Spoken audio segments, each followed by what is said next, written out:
Welcome to English Grammar and Writing Skills course of EduPorm EdTech. You are watching the video with Manisha Bedi and the topic for the video is future perfect tense.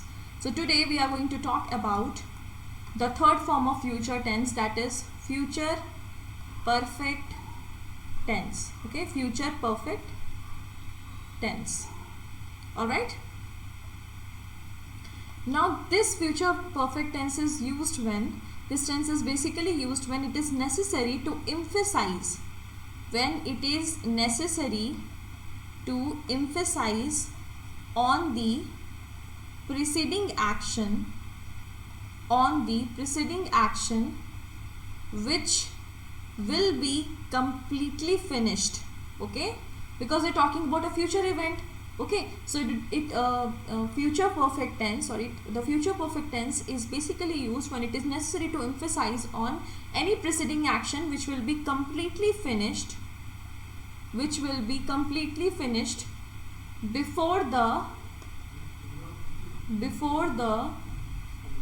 succeeding action starts. Okay,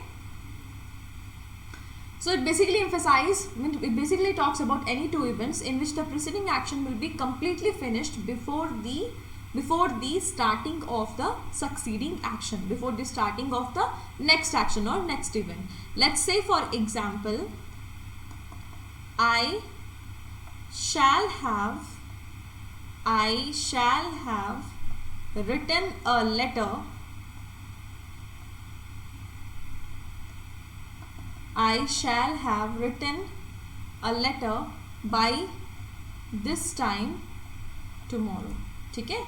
I shall have written a letter by this time tomorrow. Now again, they are talking about these two events. Okay, I shall have written a letter by this time tomorrow. Means they are talking about a particular time in which the event of writing the letter will be completely finished before the defined time. Okay, for example, why they are emphasizing on this? Because maybe, let's say, for example, after this defined time, the person has scheduled a time for some other event. Okay, or if I say that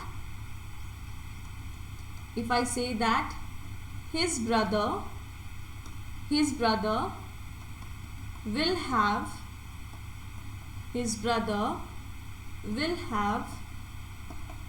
finished the work by next month. Okay, so what is the sentence arrangement of future perfect tense? The sentence arrangement is subject plus shall or will plus have plus V3 form of the verb. Okay, that is subject plus shall or will plus have plus V3 form of the verb. Remember this, V3 form of the verb will be used here. Okay, so subject is I shall or will, use of shall or will be there. Shall have written, that is the V3 form of the verb. Again, in this case, in the second example, his is the subject, sorry, his brother, basically talking about this now, his brother. Okay, is the subject, and then they are making use of shall or will, then again have is used, and then V3 form of the verb is used here. Okay, now let's talk about the uses of future perfect tense. The uses of future perfect tense. Okay, when you are talking about an action, which will be completed,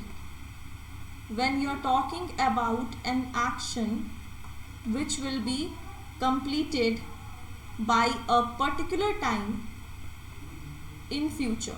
Okay, so when you're talking about any action which will be completed by a particular time in future, so let's say, for example, if I'm saying that I shall have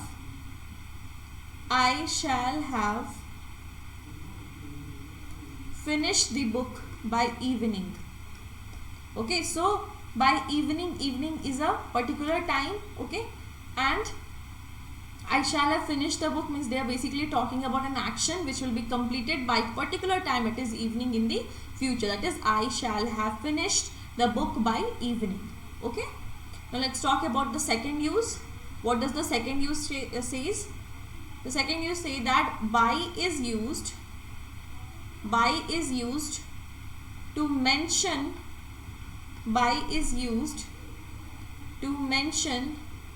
the timestamp and not since or for. Means basically whenever you are talking about timestamp, the by is used. Okay, by is used instead of since or for. Means since or for is not used to express the timestamp. Instead we make the use of by. Let's say for example, I shall have, I'm actually repeating the example, okay. I shall have finished the book by evening. You won't say that I shall have finished the book since evening or for evening. You'll say I shall have finished the book by evening. Okay. So to mention any timestamp, what you do is you make the use of by. I hope the uses and the concept behind future perfect tense is clear to you. Now in the next video we are going to practice some of the questions related to this. Okay.